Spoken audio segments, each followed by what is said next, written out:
Hi, I'm Rob. And I'm Rob. And this is Ask Rob and Rob.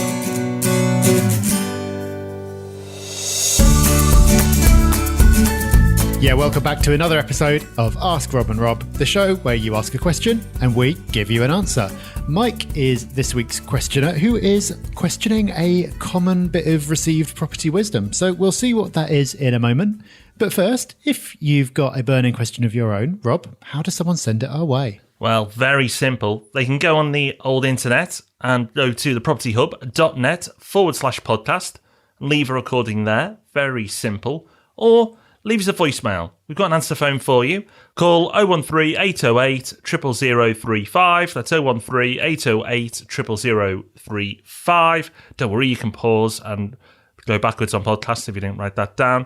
Either way, get in touch, ask us a question. That's exactly what Mike has done, and now we're going to answer it. Hi, Rob and Rob. It's Mike here. Awesome podcast. Thank you so much for doing it.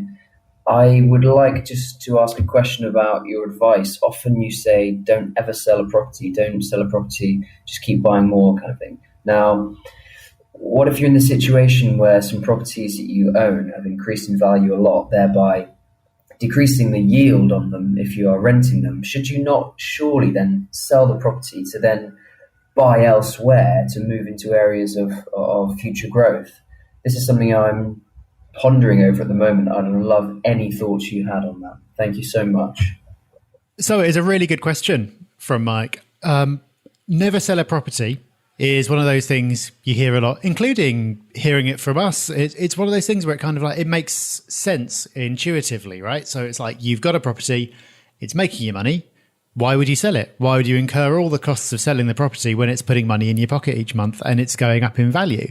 I started thinking about this a bit more when I was writing my last book plug alert, The Complete Guide to Property Investment. I had to sneak that in there because my kind of thinking on this has matured a bit. Because on the one hand, the way I always looked at this is you're effectively locking in your yield at the point at which you buy. Because even if the property goes up in value, you bought it at a set price. The rent is a certain amount.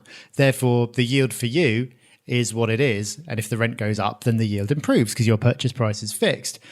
But in reality, of course, if the value of the property does increase dramatically relative to the rent, that does mean that the more it goes up, the less potential there is for it to go up further from an investor's point of view. So say that you buy a property when it's getting a yield of 7%.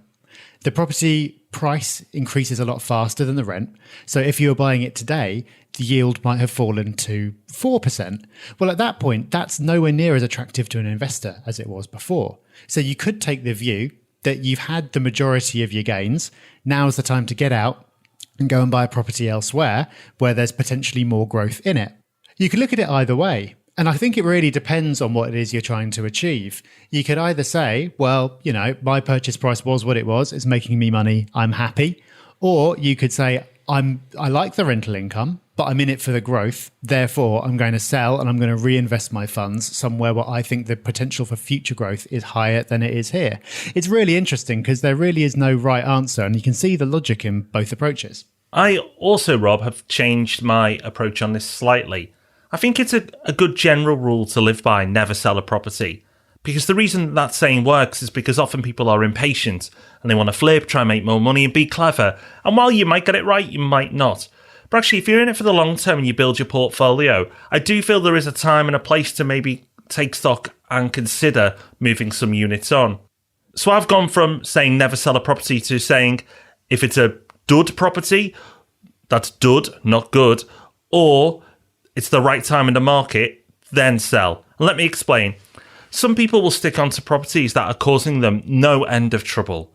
So just bad tenant after bad tenant, the area, the values just didn't do what you expected.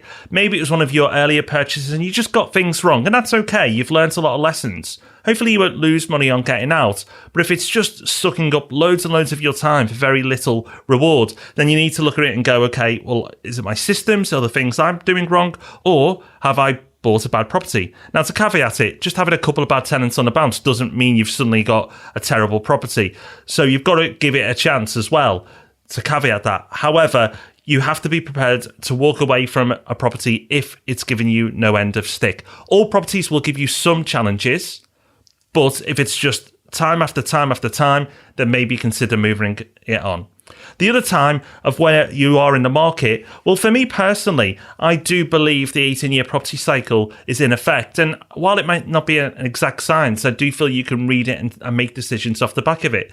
So right at the top of the market next time round, and we're quite away from that point at the moment, I believe, I will take stock of my portfolio and probably move on to some of the less prime stuff, is the best way of describing it. Keep the real jewels in the crown, keep the city centre stuff in the best areas, the stuff in the home counties in the best areas, but maybe some of the properties on outskirts or slightly secondary locations, I may consider moving them on. I might not get rid of them all, but I want to liquidate some of them because the market has that at this point topped out. And if I can get my hands on some cash from properties that are probably going to be hit hardest next time the cycle comes down, then I'm winning both ways. I'm getting money out, and when the market comes back down, it's those secondary areas that tend to take the longest to recover next time round. So I can then go ploughing in when property prices move backwards and take advantage of the situation.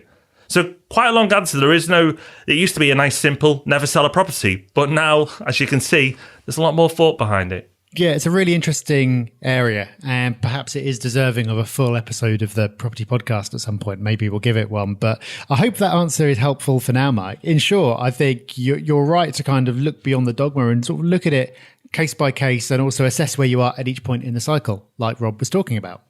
So I think that just about wraps it up for another episode of Ask Rob and Rob. Thank you to Mike for a really great question. I hope you, the listener, got something useful out of the answer.